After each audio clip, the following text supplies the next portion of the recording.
नमस्कार दोस्तों, financial ratio के इस वीडियो में आपका बहुत-बहुत स्वागत है। यहाँ पे आप सीखने वाले हैं प्रॉफिटेबिलिटी रेशियो का नेक्स्ट पार्ट। पिछले वीडियो में आपने सीखा था रिटर्न ऑन एसेट और इस वीडियो में आप सीखने वाले हैं return on capital employed ROC. ROC क्या होता है, कैसे कैलकुलेट किया जाता है, इसका बेसिक फॉर्मूला क्या होता है, फंडामेंटल एनालिसिस करते वक्त आरओसी का क्या रोल होता है, किस तरह से हमें डिसीजन मेक करना होता है, वो सारी चीज़ें इस वीडियो में कवर किया है मैंने।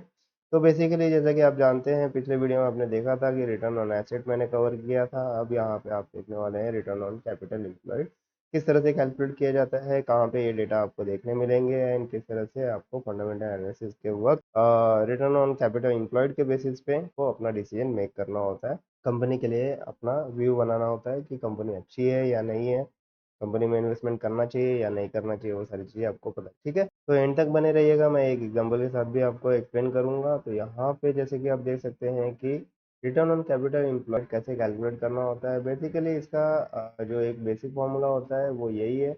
Are O C is equal to return on capital employed is equal to profit before interest and taxes divided by overall capital. R O C को कुछ डिफरेंट फॉर्मूले के साथ भी आप कैलकुलेट कर सकते हैं, जो कि आपको यहाँ पे आगे दिखाई दे रहा है। Return on capital employed is equal to earning before interest and taxes divided by total asset minus total current liabilities।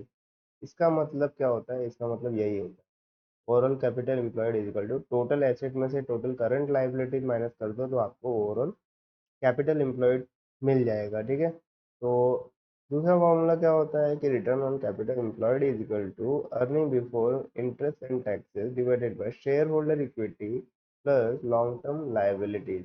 तो ये आप ऐड कर दोगे तो आपको ओवरऑल कंपनी का जो कैपिटल एम्प्लॉयड है वो मिल जाएगा। तो सिमिलरली सारे फॉर्मूले जो हैं ऑलमोस्ट सेम हैं। यहाँ पे ओवरऑल कैपिटल एम्प्लॉयड करने का एक और फॉर्मूला है जो कि आप देख सकते हैं। Overall capital employed is nothing but your short term debt, long term debt and share holder equity. ठीक है, तो ये सारी चीज़ें आपको कहाँ से मिल जाती है, again it will come from annual report.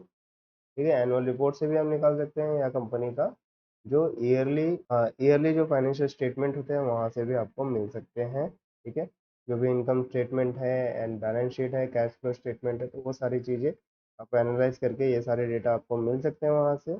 या फिर आपको ये डेटा कैलकुलेट करने का ज़रूरत नहीं है, मैं कुछ वेबसाइट पे लेके जाऊँगा और वहाँ पे आपको दिखाऊंगा कि आरओसी कैसे आपको डेटा मिलते हैं। ठीक है, तो वो सारी चीज़ें आपको वहीं से क्लियर हो जाएगी। बेसिकली आपको जब भी फंडामेंटल एनालिसिस करते हैं तो आरओसी के बेसिस पे किस तरह से अपना व्यू बनाना होता है। तो मान लेते हैं कि आरओसी आपने किसी ए कंपनी का देखा एंड कंपनी बी का देखा। तो कंपनी ए का आरओसी करंट ईयर में आप देख सकते हो, करंट ईयर में लेट्स से कि 25% का आरओसी है एंड बी का जो है करंट ईयर में ऑलमोस्ट 35% का है। ठीक है, तो यहाँ पे जिस कंपनी का आरओसी ज़्यादा होता है वो कंपनी अच्छी होती है एंड इसका मतलब ये होता है कि टोटल कैपिटल एम्प्लॉयड के बेसिस पे इसने काफ़ी अच्छा प्रॉफिट अर्न करके दिया है। बिफोर इंटरेस्ट एंड टैक्सेस जो प्रॉफिट होता है वो आप कैलकुलेट करते हैं।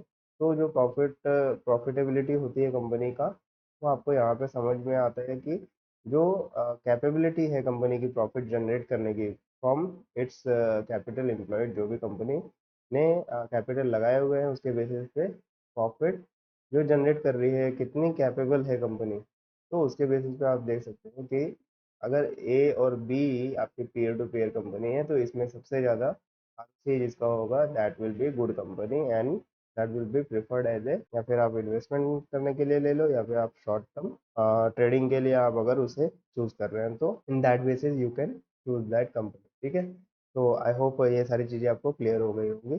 तो चलिए एक एग्जांपल से वेबसाइट पे भी जाके देख लेते हैं कि ये डेटा आपको कहाँ पे देखने मिलते हैं। तो बेसिकली यहाँ पे आपको आ जाना है मनी कंट्रोल इंडिया, मैंने ऑलरेडी टाइप किया है यहाँ पे, तो मनी कंट्रोल पे चले जाना है। मनी कंट्रोल पे जाते ही आप सिंपली क्या कर सकते हैं, यहाँ पर किसी भी कंपनी को रैंडम कंपनी में सिलेक्ट करता हूँ, लाइक टाटा मोटर्स मैंने सिलेक्ट कर लिया है। ठीक है, तो टाटा मोटर्स मुझे यहाँ पे टॉप में मिल गया, यहाँ पे मैंने टाटा मोटर्स पे क्लिक किया एंड जैसे ही मेरा पेज लोड हो जाएगा, यहाँ पे थोड़े ऐड जनरेट होते रहते हैं, इसी तरह के बहुत सारे वेबसाइट्स हैं जहाँ पे ये डेटा आपको मिल सकते हैं, बट मनी कंट्रोल पे एक ही जगह पे आपको सारे डेटा मिल जाते हैं। तो ये हमारा ऐड पॉपअप हो गया, यहाँ पे मैं क्लोज करता हूँ एंड यहाँ पे राइट साइड में फाइनेंशियल्स पे क्लिक करता हूँ। यहाँ पे फाइनेंशियल्स पे क्लिक करने के बाद सीधे आप आ जाते हैं नीचे यहाँ पर, एंड यहाँ पर रेशियोज पे क्लिक करना होता है।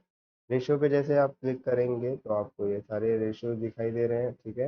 यहाँ पे रिटर्न रेशियो पे आप क्लिक करते हैं तो आपको डायरेक्टली, तो यहाँ पे डबल क्लिक कर देता हूँ मैं। यहाँ पे जैसे ही आप क्लिक करते हैं तो आरओसी दिखाई दे रहा है। तो टाटा मोटर्स का जो आरओसी है 2024 में 19.39, 2023 में 6.45, ठीक है। तो 2024 में अगर टाटा मोटर्स का आरओसी कंपेयर करना है तो इसके पीयर टू पीयर कंपनी में कंपेयर कर सकते हैं। यहाँ पे देखिए मोटर का यहाँ पे दिया हुआ है, तो इसमें आरओसी क्या है वो देख लेते हैं। तो जैसे हम स्पीकर मोटर पे क्लिक करते हैं तो यहाँ पर नीचे आप देख सकते हैं फाइनेंशियल पे क्लिक करना है, रेशियोज पे आ जाना है एंड रेशियोज पे जैसे ही आप क्लिक करते हैं तो नीचे आपको रिटर्न रेशियो पे फिर से क्लिक कर लेना है।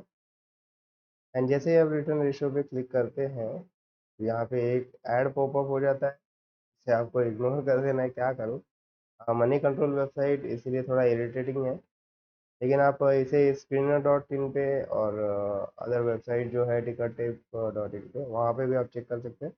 तो ठीक है, रिटर्न रेशियो पे आप जैसे क्लिक करते हैं तो यहाँ पे आरओसी दिखता है। तो आरओसी आप देख सकते हैं कि ईकर मोटर का जो आरओसी है 2024 का वो 24.6 है, ठीक है। एंड टाटा मोटर्स का जो आरओसी था यहाँ पे देख सकते हैं 2024 में 8.47 है। तो डेफिनेटली टाटा मोटर्स के कंपैरिजन में ईकर मोटर जो है काफ़ी स्ट्रॉन्ग कंपनी है, स्टेबल कंपनी है। तो डेफिनेटली इसके बेसिस पे अगर आप देखो तो ईकर मोटर में आप इन्वेस्टमेंट कर सकते हैं। But future point of view जिस तरह से टाटा मोटर्स जीरो से हीरो की तरफ बढ़ी है एंड जिस तरह से कंपनी के स्टॉक ने परफॉर्मेंस दिखाया है, तो उसके